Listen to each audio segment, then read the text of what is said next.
She moved through the trees like she belonged to them. Dirt on her face, blood on her knuckles, bow in her hand. Rowena Sky hadn't spoken aloud in 6 days. Not since she set the first fire.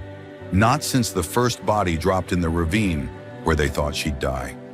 They'd called her a traitor, a whore, a mistake.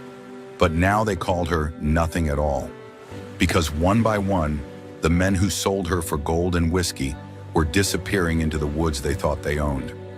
She wasn't running, she was hunting, and every snapped twig and distant hoofbeat meant one of them was still too stupid to understand. She didn't leave a trail. They were walking exactly where she wanted them to. But that morning, she found a boot print she hadn't planned for. Wide stance, deep heel, a bend in the branch overhead like someone tall had passed through.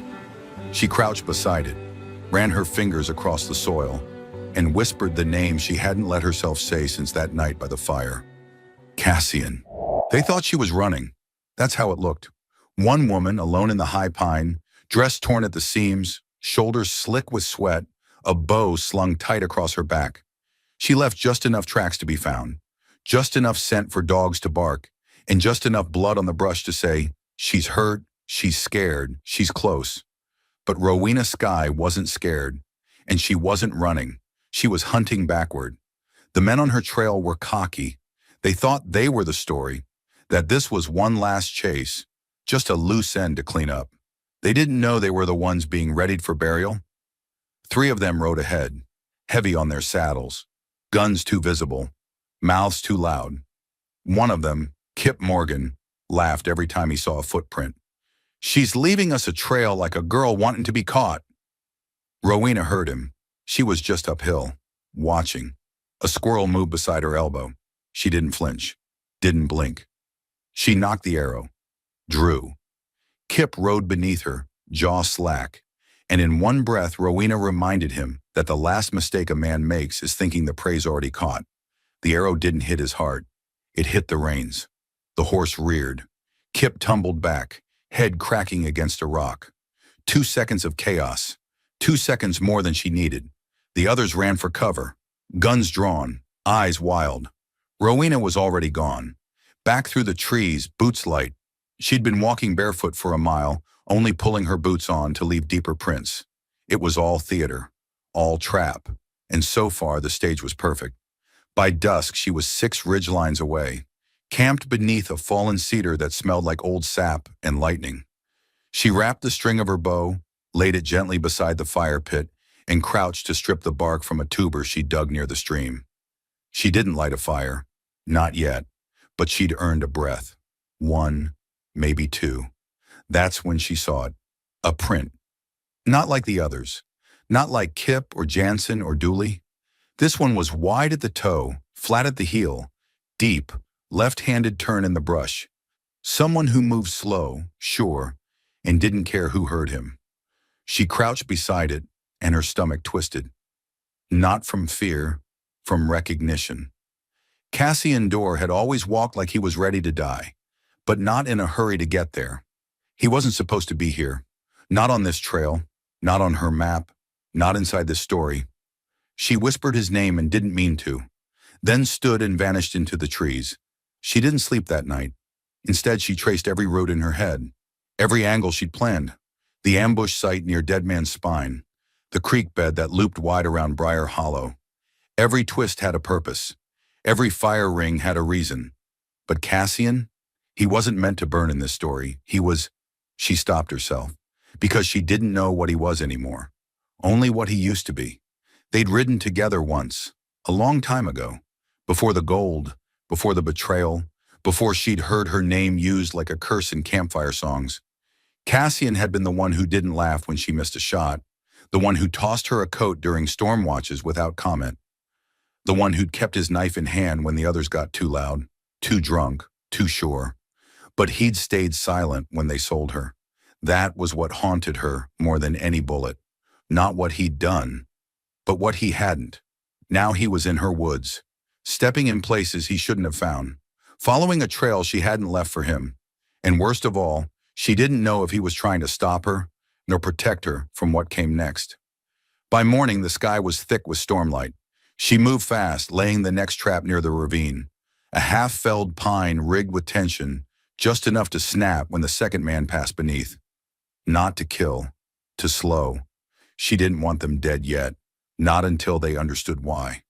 As she worked, she felt it, the presence, like breath on her neck.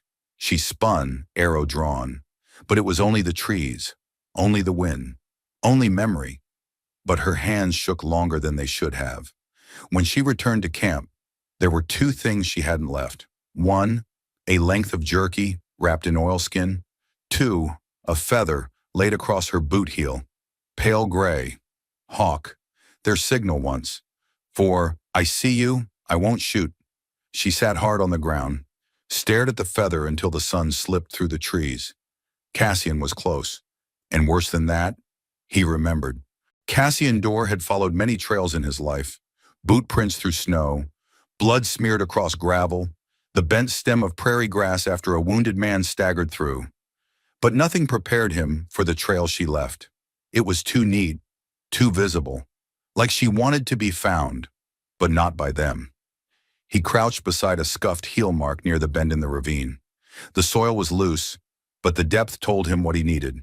Weight on the right foot, slight limp, slowing pace. She was leading someone, not escaping. He brushed a hand across the edge of the imprint, eyes scanning the pine shadows. Then he whispered to himself, "Rowena, what the hell are you doing?" He remembered her walk before he remembered her face. Back when they rode together, she used to walk like a fuse, taut, purposeful, with just enough sway to throw off men who underestimated her. He never did. But he still missed it. Not the danger, not even the loyalty. The quiet she brought with her, the way she could sit by a fire and say nothing for an hour, and you'd still feel like you'd had a conversation. He'd betrayed that quiet the night he said nothing at all. The memory never left him. A fire too bright, drunk voices, the sound of a coin purse being tossed too carelessly across the table. And Rowena, standing just outside the circle of light, shoulders stiff, fingers twitching near the handle of her knife. Cassian had been the only one sober enough to see it, the only one close enough to stop it, the only one who said nothing, because he wasn't sure what side he was on. By the time he chose, she was already gone. He spent a year looking for her, not out loud, not with wanted posters or bounties, just following the sound of her name whispered in gambling halls, brothels, and saloons like a ghost story. And now, finally, she'd left him something real, a trail, but it wasn't a cry for help. It was a test. 2 days later, he found the first body, Kip Morgan, neck broken, spine twisted like someone had pushed him from a ledge, or maybe let him fall. Cassian crouched beside the corpse, pulled the coat back. No blood, but there was a cut just beneath the ear, small, clean, deliberate. Mercy cut. Rowena's style. He stood, brushed the dust from his knees, and kept walking. He didn't travel fast. Rowena didn't want speed. She wanted certainty. The way she laid tracks told him everything. Scraped bark on one side only, left-handed pull on a snare she'd reset but hadn't triggered. She knew he was close. She just didn't know what he'd do when he found her. And to be honest, neither did he. That night, he made camp near a creek bed, built a small fire just enough to keep his boots dry. He boiled coffee the way she used to like it, bitter and burned, a single sugar cube melted into the bottom. Old habits die harder than old debts. When the fire was down to coals, he pulled something from his saddlebag, a strip of leather cut from her old rifle strap. He'd kept it. Don't know why. He carved 3 words into it with the tip of his knife. "I'm not with them." Then he nailed it to the post of an old trail marker. He didn't leave his name. He didn't need to. What he didn't know was that she was watching from the ridge above. Rowena hadn't meant to follow his tracks. She told herself she was just circling back, checking for tails. But the moment she saw that wide heel print near the bend in the gulch, she felt something hot twist in her ribs. Cassian. She crouched, stared. He walked like he used to, steady, no hesitation, a slight outward drag on the right foot from that old wound he never let the others see. And the kicker? He wasn't trying to hide. Not from her. From them, maybe. But not from her. She kept her distance. watched as he made camp, as he laid his coat beneath him like he'd done 100 nights on the trail, as he sharpened his blade the same way he used to when he was thinking. Slow, rhythmic, 3 passes left, 3 right. The same man, but not. Older, harder, still as quiet as ever. She remembered how his voice used to warm when he said her name, how he never touched her without asking, except that one time by the river when she'd cried into his collar and he'd held her like something too wild to tame, and then he didn't say a word when the others made her disappear. That silence hurt more than any blow. When he left the leather on the trail marker, she didn't cry, but her hands shook for 10 minutes after. The next morning, she left nothing behind. No prints, no fire, no feather. She didn't know if she was ready to forgive, but she wasn't ready to kill him either, and that meant something. Later that day, Cassian crossed a ridge and saw fresh ash, the remains of a fire, still warm, and beside it, half a sugar cube, unmelted, left intentionally. He crouched, smiled. Just a little. She remembered. Rowena Sky set the fire low, tucked between 2 stones and shielded on the west side with a strip of damp canvas. The flame was barely more than a flicker, enough to warm her fingers, not enough to cast light. She didn't want to be seen. Not yet. Not by him. The sky had darkened fast, bruised with storm and smoke. Rain hadn't come, but the air felt thick, like it was waiting to decide whether to fall or split apart. Rowena sat with her knees pulled to her chest, the bow resting across her lap. Her fingers traced the worn edge of the grip again and again, like it might tell her what to do. She'd been here before, in this canyon, this bend in the rocks. 3 years ago, she and Cassian had camped here while waiting for a courier to pass through. He'd built the fire. She'd gutted a hare, and they'd said nothing for hours until he'd taken off his coat and laid it over her knees without asking. She hadn't needed it, but she hadn't returned it either. That coat had hung behind her door for a year after he stopped riding with her. She burned it the day she heard he'd taken a bounty contract from Royce Benedict. Now he was here, not with Royce, not with the others, but with eyes still full of things he hadn't said, and steps too familiar to mistake. She'd know that heel drag anywhere. Below the ridge, 2 of the men she had expected were making camp, Dooley Barnes and Jansen Keck, ugly inside and out. They were too loud, too lazy, and too sure of themselves. She could hear their laughter echo off the rocks, obscene and sharp. They'd chased her for weeks. Didn't know they'd arrived exactly where she wanted them. She pulled the small satchel from her side pack and unrolled it. Inside, a set of iron nails, black powder, a worn scrap of fuse, and a tin whistle. She'd rigged something for them. Not to kill yet, just to scare, scatter, slow. The killing would come later, after they looked her in the eyes and remembered what they'd done. She waited until the moon dipped behind the ridgeline. Then she moved, silent, crouched low, her steps landing where moss or mud softened the earth. It took her 12 minutes to reach their camp. They were arguing over rations. Who'd eaten the last of the jerky? Who snored louder? She slipped behind the boulder that sat just outside their fire ring, reached into her pack, pulled a length of soaked rope, tied to a flask of oil. The trap was simple, but it didn't need to be complicated. Men like them didn't notice until it was too late. She lit the fuse, slow and steady, then turned to slip back into the dark. That's when she saw it. A boot print, half-shadowed, just outside the range of the fire, facing her camp. And it wasn't new. It was fresh and too damn familiar. Her heart caught mid-beat. Cassian, not just near, close. So close he'd passed right behind her while she set the trap. Did he know? Was he trying to help? Trying to stop her? She ducked behind a tree, mouth dry. Then, boom! The fire trap snapped. Sharp, fast. Just powder and flash, no shrapnel. Men shouted. One fell. The other ran in the wrong direction. Rowena didn't stay to watch. She ran uphill, chest tight, bow in one hand, knife in the other. Not because she was afraid of them, but because she felt him near, and didn't know if she wanted to run toward him or away. Cassian stood beneath a pine not 50 yards from her fire, arms crossed, rifle slung but untouched. He'd heard the trap go off. He didn't move, didn't smile, just watched the trail like it might confess something. He heard her before he saw her, twigs snapping, her breath just off rhythm, the way she breathed when she wasn't sure what she'd done. She stepped into view, didn't draw her bow, didn't speak, just looked at him, and he looked back, then soft. I know what you're doing, she stiffened. Do you?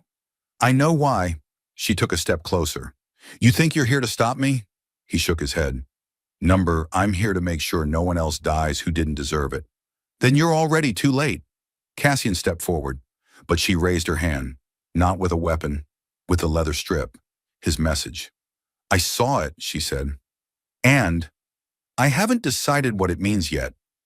Neither of them moved for a long time. Then she said, quieter now, you were the only one who didn't speak for me that night.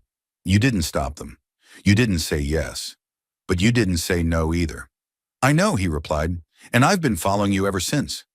She should have drawn the bow, should have walked away, should have stayed angry, but her legs bent, and she sat, right there in the dirt beside him. I'm down to 2 names, she whispered. Jansen and Royce. Cassian nodded. I'll take one. She turned. You'd kill for me now? No, he said, but I'll kill beside you. It started with the sound of a matchstick. Rowena struck it against her boot heel, the flame small and stubborn in the morning wind. She held it to the oil-soaked rag at the base of the cedar post and stepped back as the fire caught. The post crackled, then split with a hiss.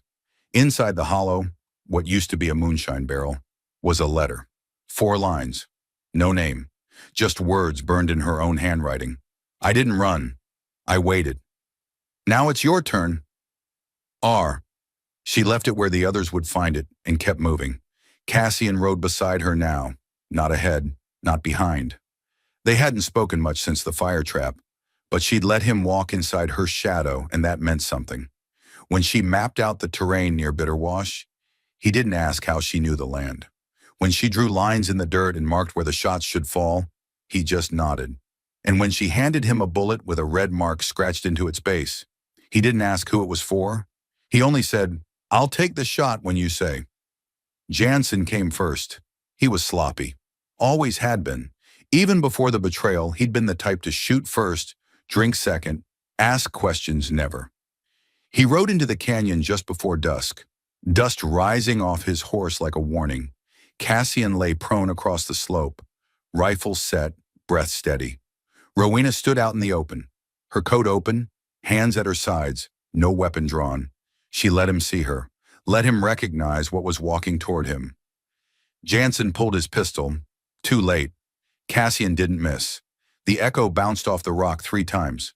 By the 4th, Rowena was already kneeling beside the body, pulling a coin from the dead man's vest and slipping it into her pocket. Cassian watched her from above, didn't ask, but he saw the tremble in her hand when she stood. They rode west that night, quiet. No fire. She didn't look at him. But when they stopped, and she handed him a strip of dried apple from her pack, he took it. And that was their way of saying, this isn't over, but we're still in it. Royce was harder, not just because he had more men, but because he knew she was coming. He wasn't running, he was waiting. They found his camp near an old mining claim, shutters blown out, broken stovepipe, rusted tin roof flapping in the wind. But the firewood was fresh. The horses tied too loose to be abandoned, and Rowena saw it instantly. He was luring her in. This one's mine, she said. Cassian didn't argue, but he loaded 5 rounds and said, if you don't come out by sundown, I'm coming in. She nodded, then added, don't bring flowers. He smiled, tired, crooked, honest. Wouldn't know which ones you liked anyway. She entered the shack at a lean, silent, controlled. Every step like punctuation on the end of a long sentence. Royce sat in a chair like a man in church, hands folded, gun laid across his knees. He didn't stand, didn't smile, just said, never thought you had it in you. She stared. That's the problem. You never thought. He gestured to the chair across from him. Sit. She didn't, but she didn't shoot either. He laughed. You're here to kill me, so do it. No, she said. I want you to know why first. She told him everything. What it was like waking up in a shack with blood dried on her collar. What it felt like to realize they'd left her for dead, not because they had to, but because it was convenient. How she spent 6 months healing in silence, with no name, no coin, no coat. How she remembered every man who turned his back, except one. Royce listened, didn't interrupt. But when she stepped closer, he reached for his pistol. She was faster. The arrow hit his hand. Then the second hit his thigh. He screamed, collapsed. She stepped closer, knelt beside him, and whispered, "You should have killed me properly." Then drew her knife. When she walked out of the shack, her hands were clean, but her eyes weren't. Cassian stood, rifle lowered. She walked straight past him, didn't say a word. But when he followed, she didn't stop him. And when he laid his coat across her shoulders at camp that night, she let it stay there. Rowena Sky was never unsure with a bow in her hand. Not the first time she held one. Not the first time she notched an arrow. And not the first time she'd looked a man dead in the eye with the tip of her aim resting somewhere between his ribs and his regret. But this wasn't just any man. And this wasn't just any shot. Cassian Dorr stood 20 paces away, hat in his left hand, nothing in the other, no rifle, no knife, no words. She had him in her sights, and still she couldn't let go. The pine needles under her boots crackled as the wind shifted. The sun was just beginning to slip behind the ridge, casting gold over the edges of everything. It would have been beautiful if her hands weren't shaking. Not from fear, from recognition, from memory, from something she didn't want to call love, because it didn't fit right in her mouth anymore. She'd swallowed that word years ago, and it had never gone down smooth. "You shouldn't be here," she called out. Cassian didn't move. "I told you this wasn't your fight." He raised his chin slightly, voice low. "It is now." Rowena drew the bow back tighter. "Don't make me choose," she warned. "I'm not," he said. "I already chose." The silence between them thickened. In the space of 5 heartbeats, she remembered everything. How he used to pass her canteen first, before the others.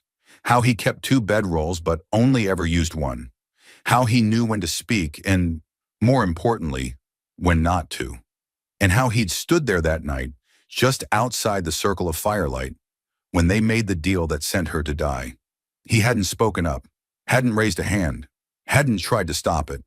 That silence was louder than any gunfire that came after. "Why didn't you stop them?" she asked. He closed his eyes. "I thought, if I stayed close, I could fix it after." "Fix it?" she barked. "They sold me, Cassian. I wasn't stolen. I was traded like something they were done using." "I know," he said. "No, you don't. You weren't the one in that shack. You didn't have blood dried on your chest, or bruises you didn't earn." "I know," he repeated, "but I saw what they became, and I see what you've become since." Her aim dipped just slightly, only slightly, but enough. Cassian took 1 step closer. She drew the string tighter again. "Don't," she said.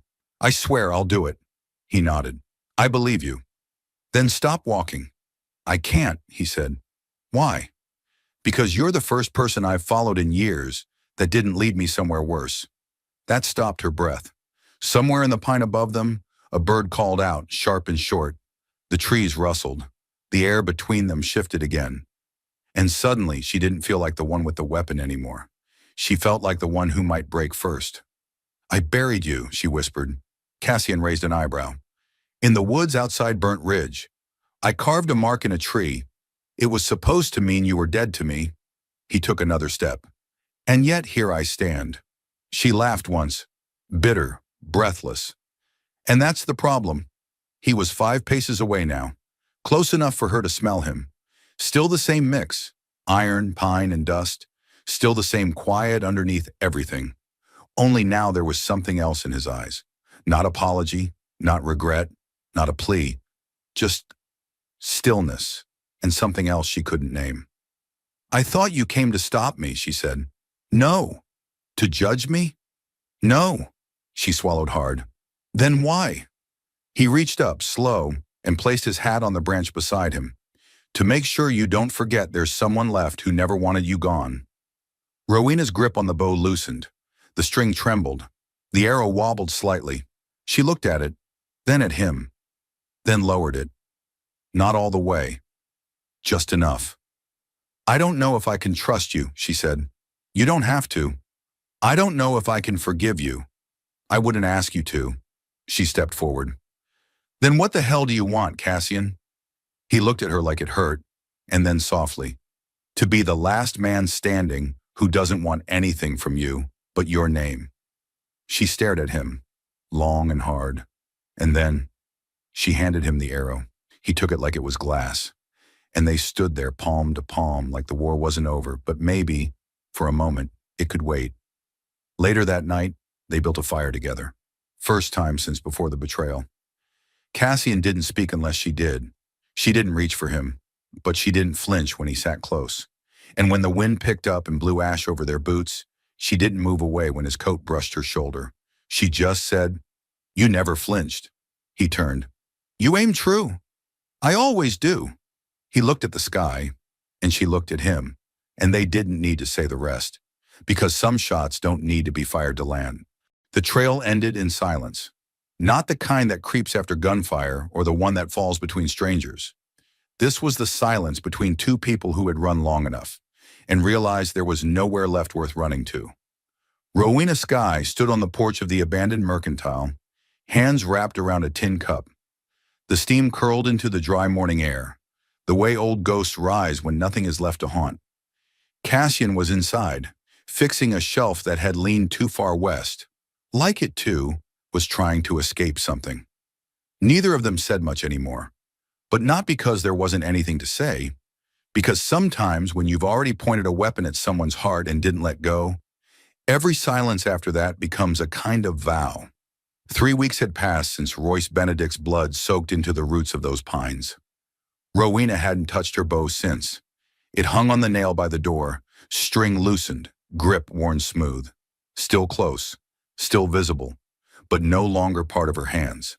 Cassian, for his part, had built a cot, a second chair, repaired the hinge on the back door so it no longer creaked like regret. And still, he never asked to stay. He just did. And that, more than anything, was why she let him. The town wasn't really a town. 4 buildings, one functioning well, a trail that forked too early. But people passed through now and then, looking for rest, warmth, a place that didn't ask questions. Rowena didn't smile at them. Cassian did, but not too much. He smiled with the corner of his mouth, the way someone smiles when they've seen enough to know not to trust it. Still, folks stayed. An extra night, an extra story, an extra reason to remember there are places where survival isn't the only thing offered. One afternoon, a young girl came with her brother. Barefoot, hungry, faces like wind had carved lines in them too early. Rowena handed her a biscuit. The girl asked, "Are you married?" Cassian was on the roof, hammer midair. Rowena just said, "No." The girl looked at the small porch, the shared tools, the coat hung beside the bow. Then asked, "Why not?" Rowena paused, then replied, "Because no one here owns anyone." That night, Cassian sat beside her at the fire. No coat, just the stars overhead and the warm hush of shared presence. "You ever think about it?" he asked. "Marriage," she said, dry, number stopping. She sipped slow. "I thought I did." "You didn't," he said. She turned toward him. He continued, "You killed the ones who needed killing. But you didn't stop. You shifted." Rowena looked at the bow. "It still feels like running, just slower." Cassian nodded. "That's all any of us are doing." She stood suddenly, walked inside. When she returned, she wasn't holding the bow. She was holding the dress, the one she had planned to burn, again. But this time, she unfolded it slow, laid it across her lap, looked down at it not like it was a reminder of pain, but a marker of who she no longer was. "I used to think this meant I belonged to someone." Cassian said nothing. She ran a hand down the bodice, but maybe it just meant I survived them. The next morning, she took out her knife, cut the dress apart, piece by piece, laid the silk into strips, and over the next 3 days, she sewed it into curtains. They hung pale blue and white across the single room. They didn't block much light, but they let the wind in softly. Cassian touched the fabric once, quietly, then said, "Looks better there than on fire." A week later, someone brought a baby goat to trade for nails. Rowena didn't ask names. Cassian didn't ask what happened to the mother. But the goat stayed, and now there was bleeding at dawn. Another reason to get up. Another reason to stay. One evening, a letter arrived. No return address. Just a single sheet. It read, "I heard what you did. If you ever ride east, there's work. No questions." Cassian read it, folded it, burned it. Rowena asked nothing, and that was her answer. They started building a second room. No plans, just shared tools. He cut wood. She hammered. Sometimes they argued about beams and alignment. Sometimes they laughed. Once he stepped on a nail and cursed so colorfully she didn't speak for 5 full minutes. Later that night, she stitched his sock back together without telling him. He found it in the morning and just stared at it for a while. Didn't speak. Didn't need to. They still didn't say love. Not because it wasn't there, but because it had grown past language. Like moss on stone. Like fire in coals. Like an arrow that never needed loosing because it never missed its mark to begin with. One day, Rowena carved their initials into the back of the bench. Didn't tell him. He noticed a week later, running his hand over the letters like he was afraid they might vanish. Then he picked up the knife and carved a small hawk feather beneath them.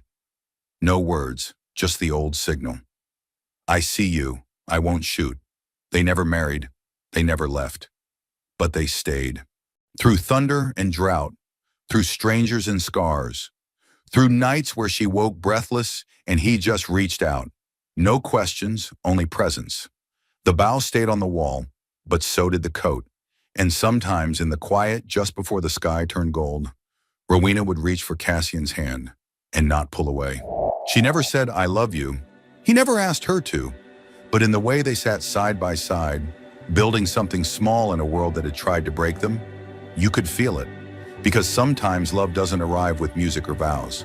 Sometimes it's just choosing to stay, to share silence, to carve your name into a piece of wood and trust it won't be erased.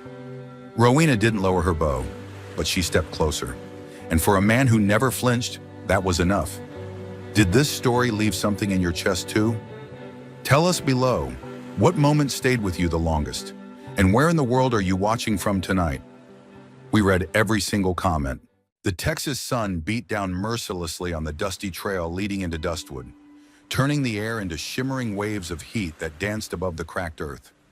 Rose Catherine McKenna clutched the reins of her worn-out mare with trembling hands, her emerald eyes scanning the horizon for any sign of pursuit. Behind her, wrapped in a threadbare blanket, her 2 children slept fitfully in the back of the rickety wagon. Little Emma, barely 5, and Thomas, 7 years old with the solemn eyes of someone who'd seen too much violence for his tender age. 3 days of hard riding had brought them to this moment, this desperate gamble on a town she'd only heard whispered about in hushed conversations back in San Antonio.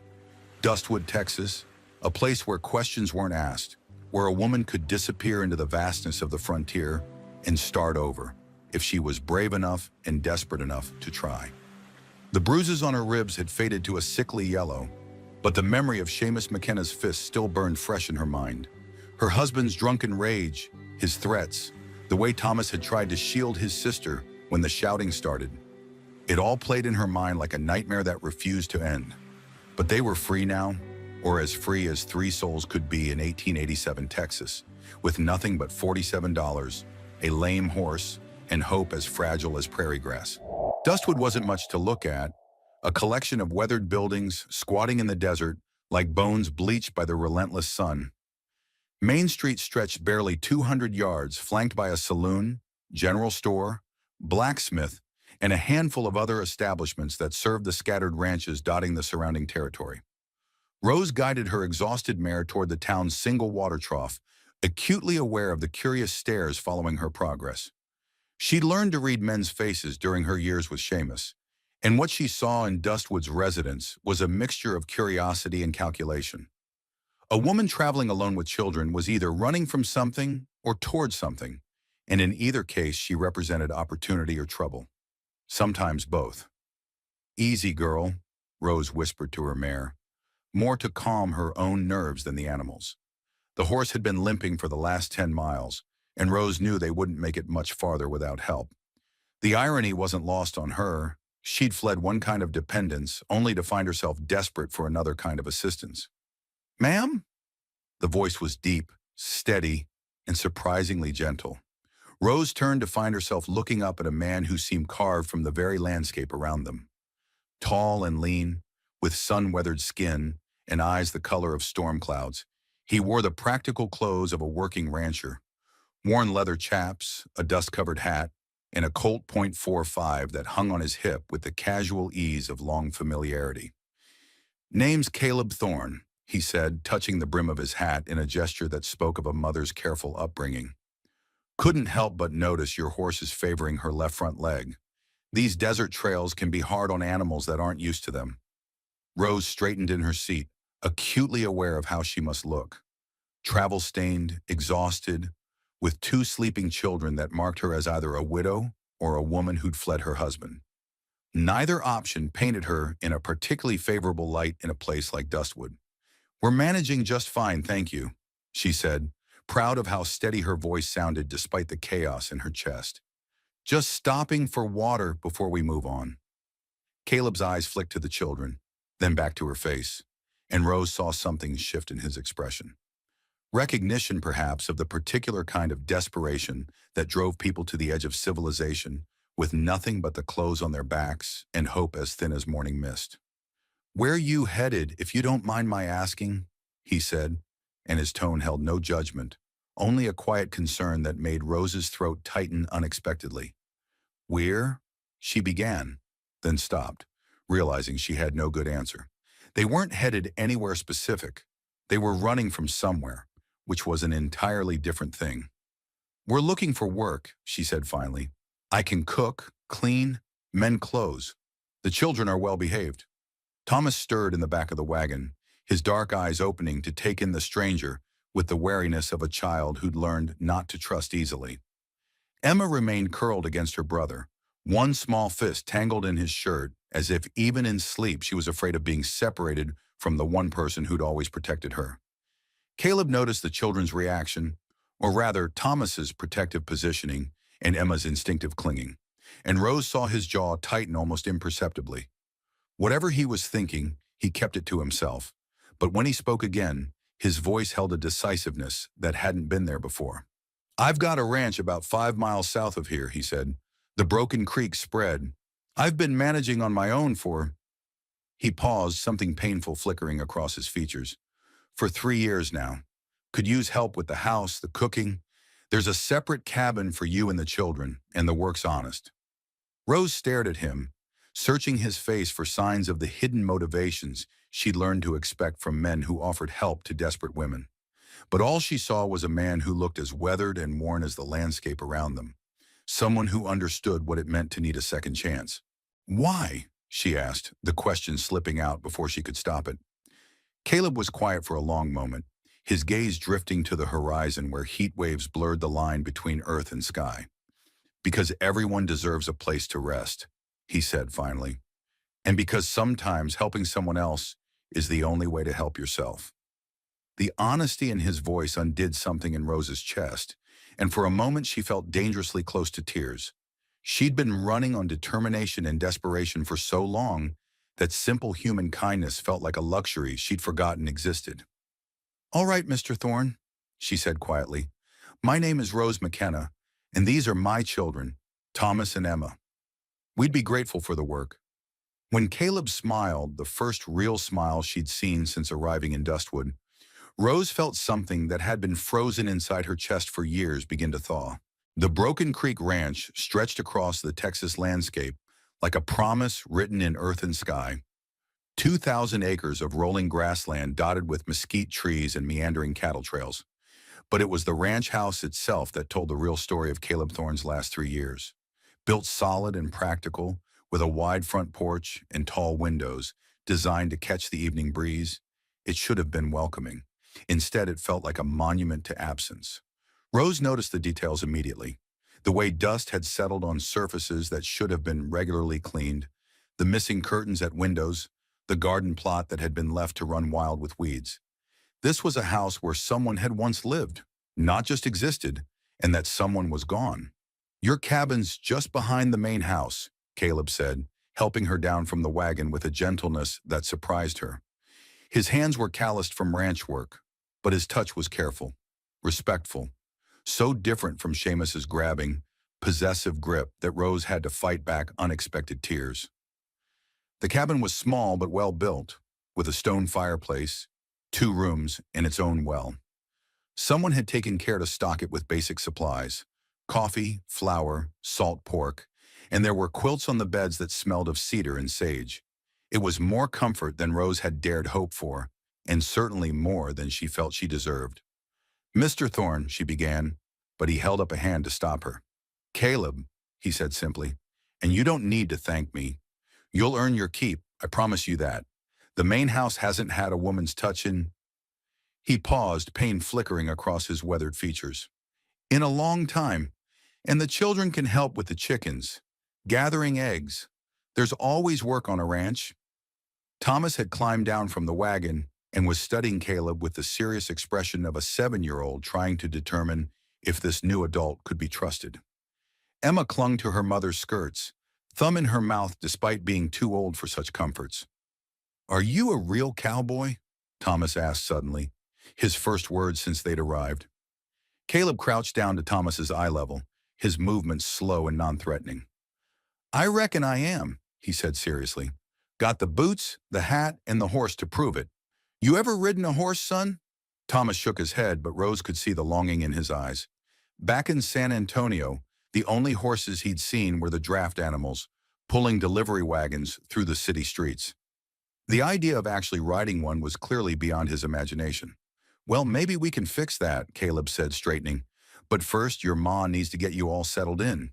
This desert sun isn't forgiving to folks who aren't used to it." That evening, as Rose prepared their first meal in the cabin, simple fare of beans and cornbread, but more food than they'd had in days, she found herself watching Caleb through the window. He moved around his ranch with the easy competence of a man who knew every inch of his land, checking on cattle, mending fence, performing the 100 small tasks that kept a spread like this running. But there was something lonely about his movements, a careful isolation that spoke of someone who'd learned to depend only on himself.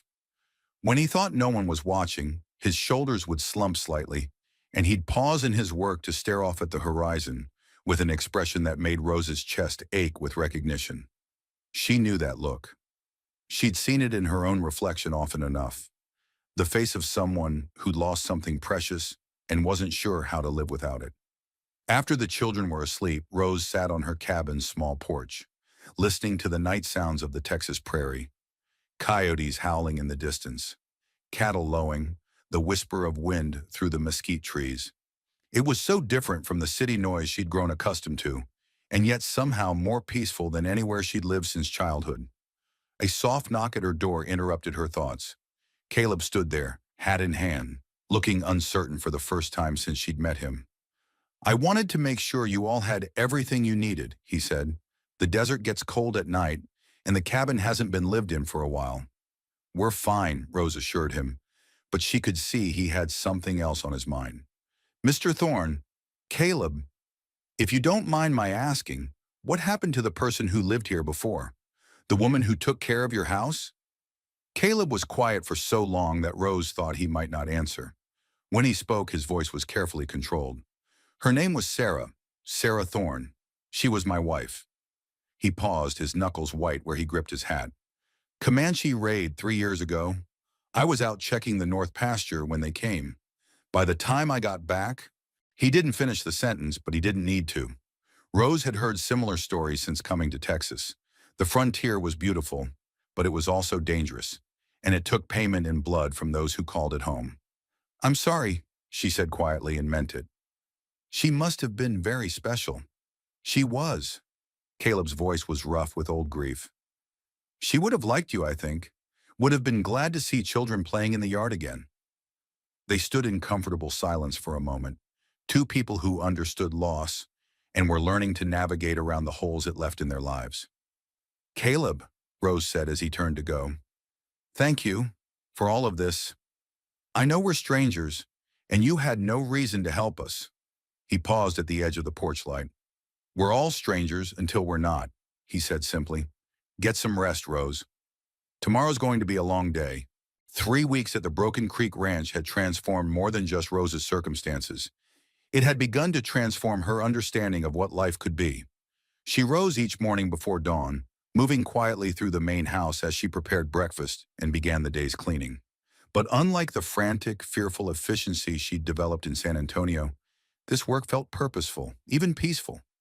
Caleb was a considerate employer, never demanding, always respectful of her space and her children.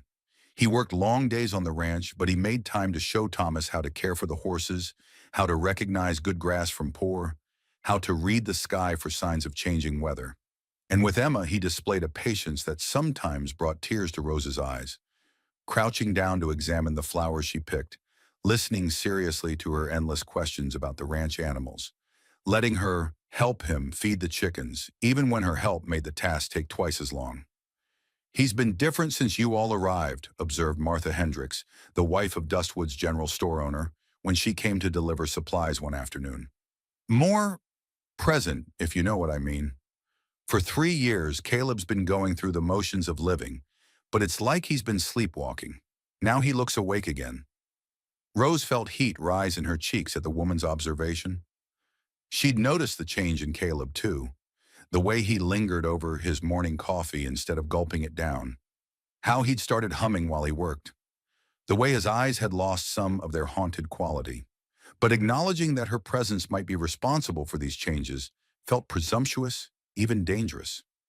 She was an employee, nothing more. A woman with a past she couldn't fully explain, and children who weren't his responsibility. The last thing she should do was mistake kindness for something deeper. But late at night, when the children were asleep and the ranch was quiet, Rose found herself remembering the way Caleb had looked at her during supper. Not with the predatory interest she'd learned to fear from men, but with something warmer, more careful, like someone discovering something precious and being afraid to reach for it too quickly. The first real test of their fragile new arrangement came on a scorching Thursday afternoon when Thomas, emboldened by weeks of ranch life, decided to try riding Caleb's stallion, Thunder, without permission. Rose heard the commotion from the kitchen, shouting, the thunder of hooves, Emma's terrified screaming, and ran outside to find Thomas clinging to the saddle of a bucking, terrified horse, while Caleb raced across the yard on foot. "Easy, boy, easy!"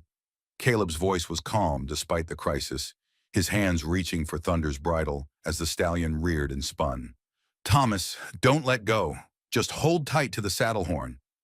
Rose's heart hammered against her ribs as she watched her son, her brave, foolish son, struggle to stay mounted on a horse that could easily kill him. For a moment, she was transported back to all the times Seamus had put the children in danger through his recklessness, and she felt the familiar surge of helpless rage. But Caleb wasn't Seamus. Where her husband would have shouted and blamed and made the situation worse, Caleb moved with careful precision, speaking in low, soothing tones as he gradually calmed the horse and helped Thomas slide safely to the ground. "Are you hurt?" was his first question, his hands checking the boy for injuries with the efficiency of someone who dealt with ranch accidents before. Thomas shook his head, tears of embarrassment and residual terror streaming down his dusty cheeks. "I'm sorry, Mr. Caleb. I just wanted to see if I could do it like you do." Rose expected anger. She was prepared for it, ready to defend her son and accept that their time at the Broken Creek was over. Instead, Caleb knelt beside Thomas, his expression serious but not unkind. "Son, Thunder's a good horse, but he's also powerful and unpredictable. Even I don't ride him without being careful and prepared. If you want to learn to ride, really learn, then we'll do it right, with a gentle horse and proper instruction. But you never, ever get on a horse without permission. Understood?" Thomas nodded solemnly, and Rose felt something tight in her chest begin to loosen. This was how a man should handle a child's mistake, with firmness, but also with understanding and guidance toward better choices. I should have been watching him more carefully, Rose said when Caleb approached her afterward. I know he's been fascinated by the horses, but I never thought he'd actually try to. Rose. Caleb's voice was gentle but firm. Thomas is a boy, and boys do foolish, brave things. It's not your fault, and it's not his fault. It's just what happens when you're 7 years old and the world is full of adventures you haven't tried yet. That evening, after the children were in bed, Rose found Caleb sitting on his front porch, staring out at the star-filled sky. She'd brought him coffee as a peace offering, but when he smiled at her approach, she realized no peace offering was necessary. Mind if I sit? She asked, and when he nodded, she settled beside him on the porch swing that creaked gently under their combined weight. Beautiful night, Caleb observed, and Rose followed his gaze upward to the vast canopy of stars that seemed close enough to touch in the clear desert air. I'd forgotten, she said softly. In the city, you can't see the stars like this. Too much smoke, too many lights. I'd forgotten how big the sky could be. They sat in comfortable silence for a while, the sounds of the night providing a peaceful backdrop. Cattle settling for sleep, a night bird calling from somewhere in the mesquite trees, the distant song of coyotes. Rose, Caleb said eventually, his voice careful, I hope you know that what happened today doesn't change anything. You and the children are welcome here for as long as you want to stay. Even though my son nearly got himself killed trying to ride your stallion, Caleb's low chuckle was warm in the darkness. Especially because of that. Shows he's got spirit and courage, even if it's not always tempered with wisdom yet. Rose turned to study his profile in the starlight, this man who'd shown her family more kindness in 3 weeks than they'd received in years. Why, Caleb? Why are you so good to us? He was quiet for a long moment, and when he spoke, his voice held the kind of honesty that only came in darkness, when the usual defenses were lowered. Because Sarah always wanted children, he said simply. Because this house was meant to be filled with laughter and chaos and all the beautiful noise that families make. Because maybe helping you heal helps me heal too. Rose felt tears sting her eyes, but they weren't sad tears. For the first time in years, they were tears of hope. The first sign of trouble came with the morning dust cloud on the eastern horizon, riders approaching fast and hard. The kind of riding that spoke of purpose rather than casual travel. Rose was hanging laundry behind the main house when she spotted them, and something cold and familiar settled in the pit of her stomach. She learned to read the signs of approaching danger during her years with Seamus, and every instinct she possessed was screaming warnings. Thomas! Emma! She called sharply, abandoning the wet clothes in her basket. Come inside right now! The children, who'd been playing with a litter of barn kittens, heard the urgency in their mother's voice, and came running without question. Rose herded them into the main house just as Caleb emerged from the barn, his hand resting automatically on his gun belt as he watched the approaching riders. 5 men Rose counted through the kitchen window, all hard-looking and well-armed. They rode with the casual arrogance of men accustomed to taking what they wanted, and as they drew closer, she could make out their leader, a tall, broad-shouldered man with pale eyes and a cruel mouth that she recognized with a shock of terror that nearly dropped her to her knees. Seamus McKenna had found them. Ma? Thomas appeared at her elbow, his young face creased with worry. What's wrong? Why do you look scared? Before Rose could answer, the riders pulled up in front of the house, their horses snorting and stamping in the dust. Seamus sat his mount with the confident ease of a man who'd spent years in the saddle, his eyes scanning the ranch with the calculating gaze of someone assessing value and weakness. Well, well, he called out, his voice carrying the slight brogue that had once charmed her and now made her skin crawl. Fine spread you've got here, friend. Mind if we water our horses?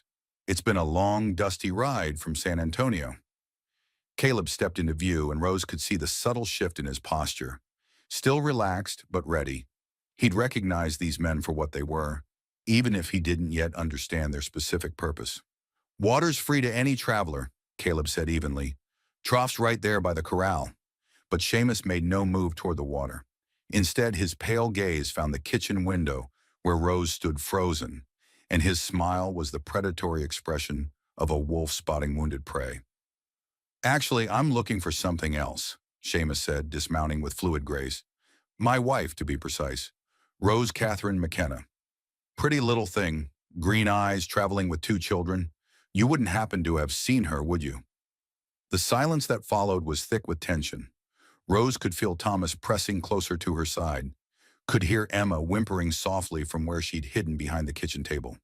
Her children knew that voice, recognized the danger it represented, and their fear was a living thing in the air around them. Can't say I have, Caleb replied, but Rose could hear the subtle change in his tone, the careful neutrality of a man who'd just realized he was standing between a predator and its intended victim. Seamus's laugh was harsh and humorless. Now that's interesting, because I have it on good authority that she came through Dustwood about a month ago. Little Bird in town mentioned seeing a woman with two children working for the owner of the Broken Creek Ranch. That would be you, wouldn't it? Might be you should state your business and move on, Caleb said quietly, and Rose could see his hands shifting closer to his gun. This is private property. My business is simple, Seamus replied, his voice hardening. I want my wife and children back. Rose has caused me considerable trouble and expense, running off like she did.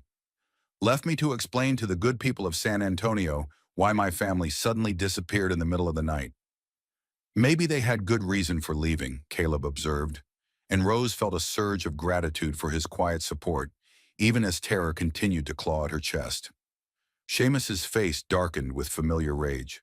What happens between a man and his wife is none of your concern, cowboy.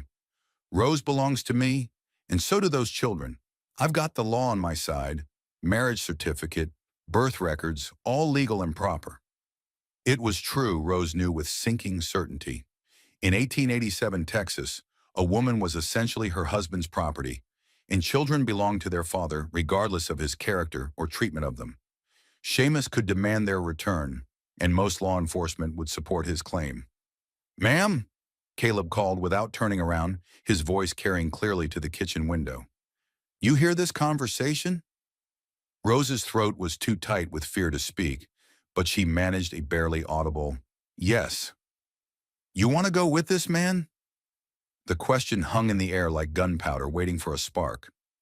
Rose knew what her answer meant, knew that refusing Seamus would likely mean violence, would put Caleb in danger, would make her children targets of their father's rage. But she also knew that going back meant returning to a life of fear, brutality, and slow spiritual death. No, she said, and though her voice was barely a whisper, it carried the weight of every beating she'd endured, every night she'd lain awake fearing for her children's safety, every dream she'd buried beneath the weight of survival. Seamus's hand moved to his gun. Rose Catherine McKenna, you come out here right now, or I'll drag you out. And this cowboy friend of yours won't be able to help you, because he'll be dead. But Caleb was already moving, his Colt appearing in his hand with practiced speed as he positioned himself between the house and the mounted men. I think you'd better reconsider your approach, friend. The lady's made her choice clear. 5 against 1, Seamus observed with cold amusement. You sure you want to play those odds? Caleb's smile was thin and dangerous. I'm sure you don't want to find out what those odds really mean. The standoff stretched taut as a bowstring, 5 armed men on horseback, facing 1 man on foot, while a terrified woman and her children watched from behind glass windows. Rose could feel the violence building in the air like pressure before a storm, and she knew that in moments blood would be spilled. But before anyone could draw, the thunder of additional hoofbeats announced new arrivals. Sheriff Tom Bradley and 2 deputies rode into the yard, their badges glinting in the afternoon sun, their presence shifting the entire dynamic of the confrontation. Afternoon, Caleb, the sheriff said casually, but his eyes were alert as he took in the scene. Heard there might be some trouble out here. Rose sagged with relief, recognizing the intervention for what it was. Martha Hendricks must have sent word to town when she spotted the riders. In a place like Dustwood, neighbors looked out for each other, and Caleb Thorne was respected enough that his troubles became the community's troubles. No trouble, Sheriff, Seamus said smoothly, but Rose could see the frustration in the set of his shoulders. Just a family matter. Came to collect my wife and children.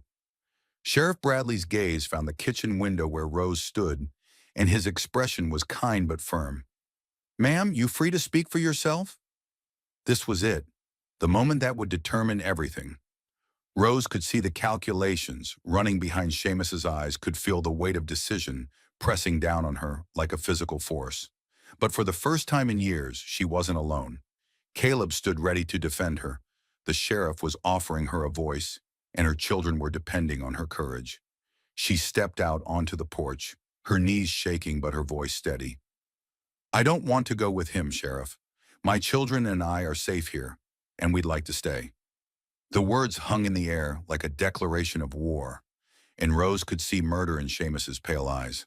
But surrounded by law enforcement and facing Caleb's steady gun, there was little he could do except retreat and regroup.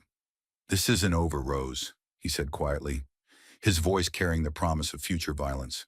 "You're my wife, and they're my children. I'll be back, and next time I won't be so polite about collecting what's mine." As the 5 riders disappeared back into the desert dust, Rose felt no sense of victory, only the cold certainty that the worst was yet to come. The attack came at dawn, when the sky was just beginning to blush pink over the Texas horizon, and the ranch was still wrapped in the peaceful quiet of early morning. Rose was in the kitchen, preparing coffee and watching through the window as Caleb moved through his morning routine of checking the stock, when the crack of rifle fire shattered the desert silence. She dropped the coffee pot, her heart slamming against her ribs as she saw Caleb dive for cover behind the water trough, his own rifle appearing in his hands with the fluid motion of a man who'd fought before. More shots rang out from the rocky outcropping above the ranch, and Rose could see the muzzle flashes winking like deadly stars in the pre-dawn gloom. "Thomas, Emma," she called, rushing to gather her children from their beds. "Get down low and stay away from the windows." The children obeyed without question, their faces pale with terror, but trusting their mother to keep them safe. Rose herded them into the pantry, the most protected part of the house, and tried to think through her panic.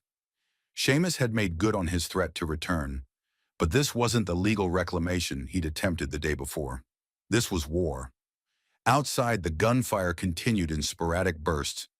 Rose could hear Caleb returning fire, the sharp crack of his Winchester punctuating the heavier boom of the attackers' rifles. But it was 5 against 1, and they held the high ground. Even a marksman as skilled as Caleb couldn't hold out indefinitely against those odds. "Ma, what's happening?" Thomas whispered, his 7-year-old voice tight with fear. "Bad men came to hurt us," Rose said honestly, "because lies wouldn't protect them now. But Mr. Caleb is fighting to keep us safe."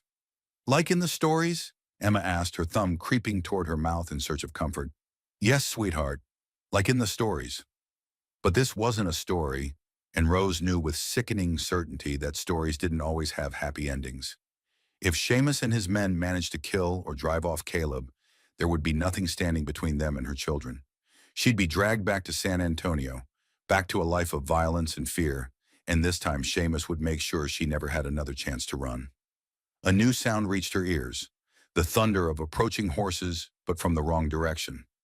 More riders were coming from the east, and Rose's blood turned to ice water in her veins.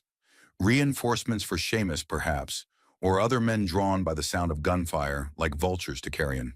But when she risked a glance through the kitchen window, what she saw made her knees weak with relief.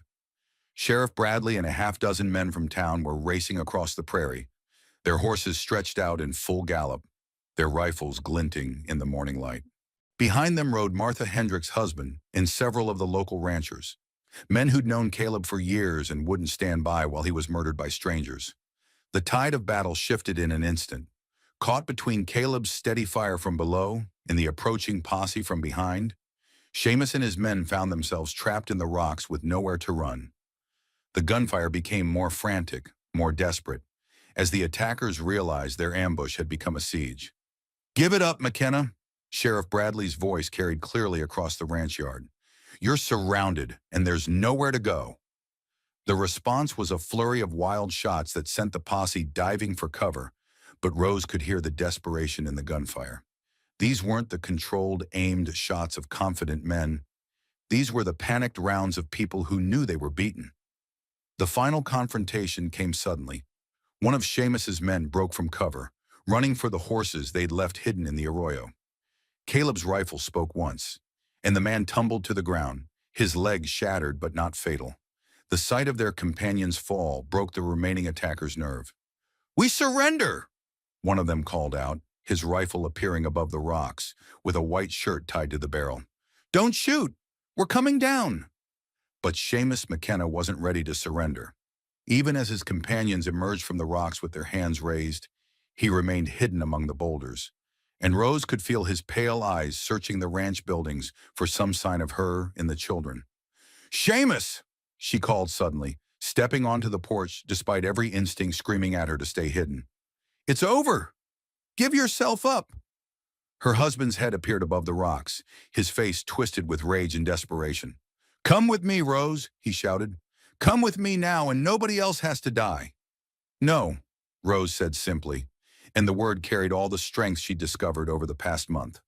"I'm not your property, Seamus. I'm not anyone's property, and neither are my children." The rage on his face transformed into something cold and calculating, and Rose saw his rifle swinging toward her with deadly intent. He'd rather kill her than lose her. She could see that truth written in his pale eyes. But Caleb was already moving.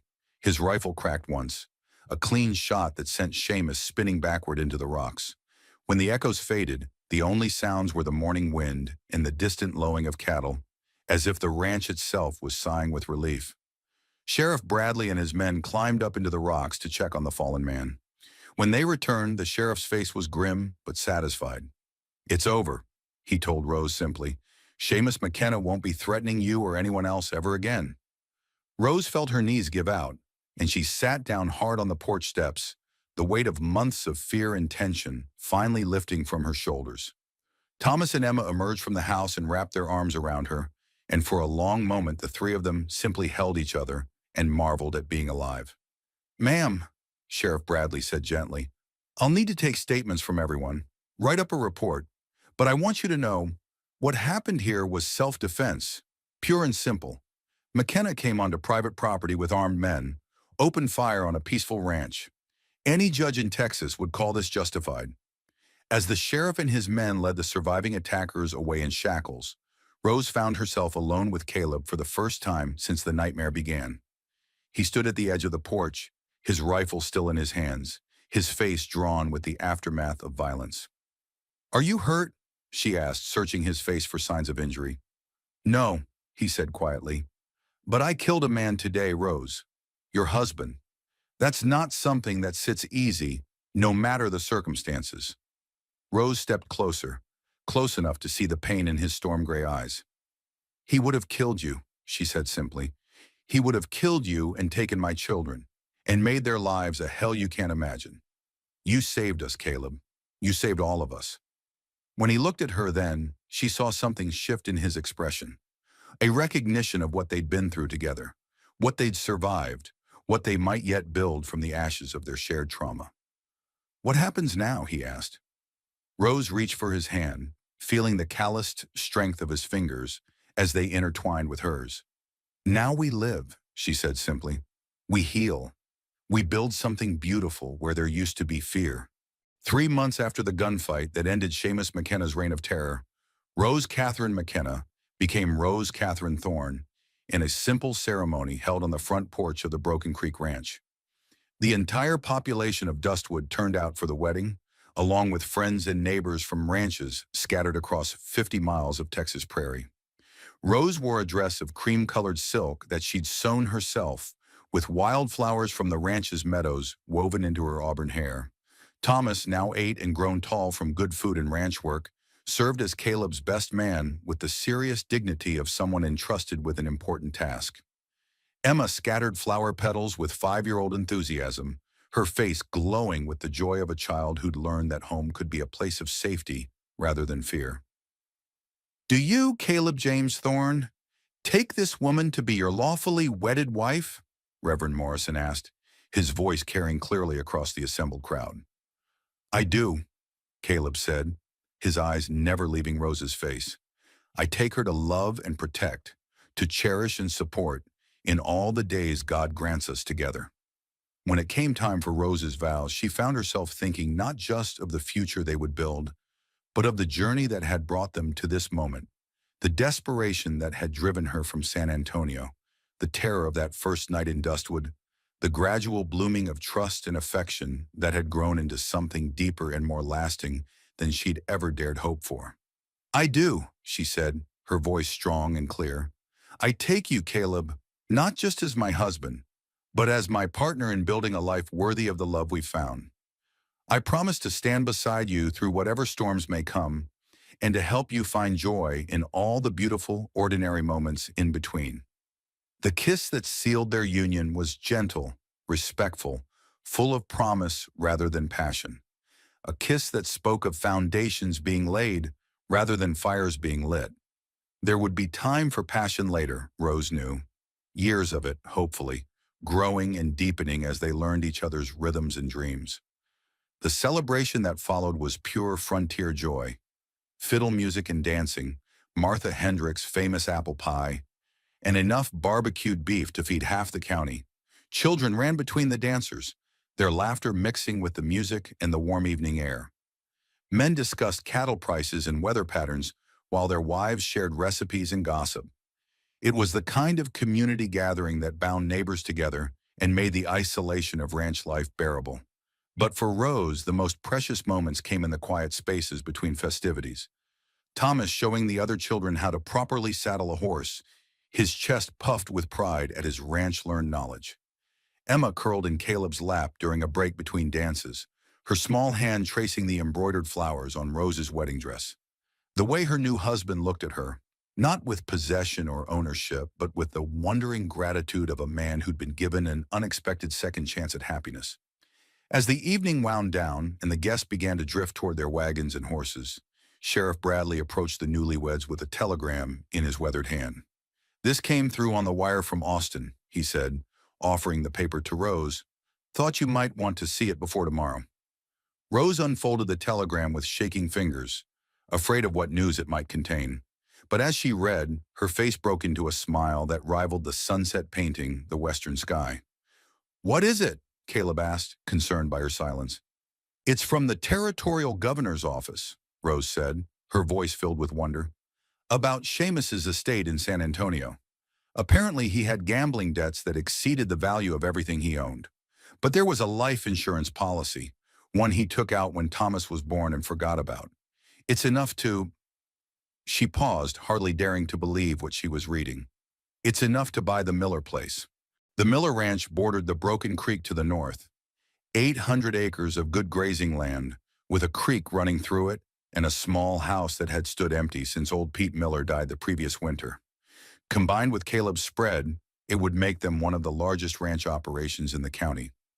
"Are you thinking what I think you're thinking?" Caleb asked, his eyes beginning to shine with the same excitement Rose was feeling. "I'm thinking," Rose said slowly, "that we could run cattle on that land. Good breeding stock. Maybe start a horse operation. Thomas has shown real aptitude for working with them, and the house could be fixed up for—" She paused, color rising in her cheeks. "For when our family grows." The implication hung in the air between them, sweet and full of promise. Children of their own to add to the family they'd already formed. Brothers and sisters for Thomas and Emma, born into love and safety rather than fear and violence. "Mrs. Thorne," Caleb said formally, offering her his arm as the last of the guests departed, and the Texas stars began to emerge in the darkening sky. "Would you like to take a walk around our ranch?" "All of it," Rose laughed, the sound pure and joyful in the evening air. "I would love that, Mr. Thorne. I would love that very much." They walked slowly through the gathering darkness, past the corrals where their horses dozed peacefully, through the meadow where wildflowers would bloom again come spring, along the creek that gave the ranch its name, and would someday water the expanded herds they would build together. "Do you ever think about her?" Rose asked as they paused at the spot where Caleb had buried his first wife 3 years earlier. "About Sarah, and what she would think of all this." Caleb was quiet for a long moment, his eyes on the simple wooden cross that marked Sarah's grave. "I think," he said finally, "that she would be happy. Happy that the ranch is alive again, that there are children's voices in the yard, that I found someone who could love this land and this life the way she did." Rose leaned against his shoulder, solid and warm in the cool night air. I think she would have liked the children, she said softly. A Thomas with his endless questions, Emma with her gentle heart. I think she would have spoiled them terribly. She would have, Caleb agreed, his voice rough with emotion. And they would have loved her for it. They stood in comfortable silence for a while, honoring the memory of the woman who had loved this place first, who had made it a home that could welcome others in their time of need. Rose felt no jealousy towards Sarah Thorne, only gratitude for the foundation of love and caring she had laid, and which would continue to grow and flourish in new forms. Come on, Caleb said eventually, taking her hand and leading her back toward the house where warm yellow light spilled from the windows, and their children now, legally and completely, were probably already asleep in beds where nightmares had been replaced by dreams of tomorrow's adventures. Come home, Mrs. Thorne. Rose smiled at the sound of her new name, at the way it felt both strange and perfectly right on her tongue. Home. Not a place she was running to or hiding in, but a place she belonged, where she was wanted and valued and loved. As they walked back toward the house that would shelter their growing family, Rose felt the last of her old fears finally release their hold on her heart. The future stretched ahead of them, full of possibility and promise, seasons of planting and harvest, children growing and learning, love deepening and strengthening with each passing year. Behind them, the wind whispered through the prairie grass, carrying the scent of sage and wildflowers and the promise of rain. Ahead, their home waited, warm and welcoming, ready to shelter whatever dreams they dared to dream together. The broken places in their hearts had healed, and from those scars, something beautiful had grown.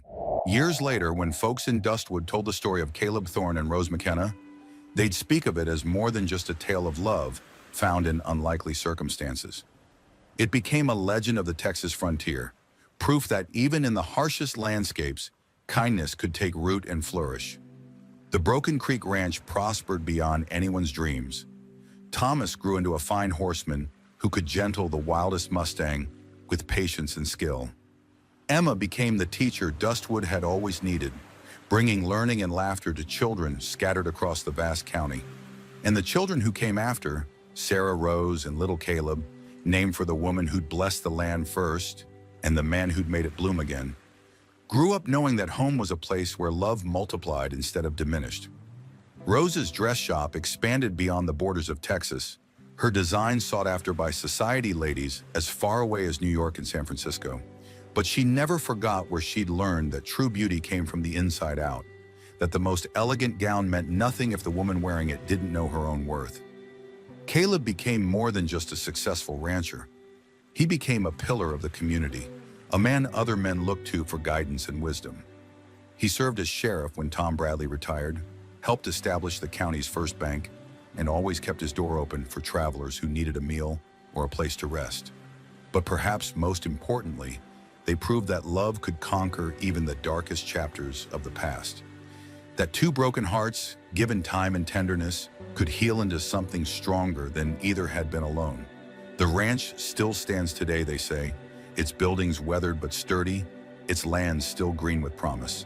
And on quiet evenings, when the wind blows just right across the Texas prairie, you can still hear the echo of children's laughter, the sound of a family that chose love over fear and built something beautiful that would last forever. The frontier may be gone, but the dreams it inspired live on in every heart brave enough to start over, to love again, to believe that tomorrow can be better than yesterday. Where are you watching from tonight? What frontier are you ready to cross in your own life? Share your story in the comments below, because every ending is just a new beginning waiting to unfold. And don't forget to subscribe for more tales from the American frontier, where ordinary people did extraordinary things and proved that hope, like love, never truly dies.